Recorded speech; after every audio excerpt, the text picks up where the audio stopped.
Tämän sunnuntain pitkä elokuvamme on neuvostoklassikko, elokuvahistorian eittämättömiin merkkiteoksiin kuuluvaksi luettu Lokakuu.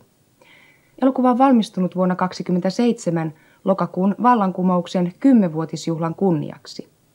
Elokuvan ohjaaja Sergei Eisenstein joutui elokuvaa varten dokumenttiaineiston puuttumisen vuoksi lavastamaan useita vallankumouksen tapahtumia uudelleen.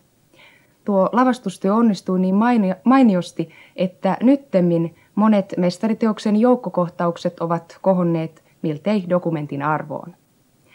Elokuvan tapahtumat perustuvat amerikkalaisen reporterin John Reedin teokseen 10 päivää, jotka järisyttivät maailmaa.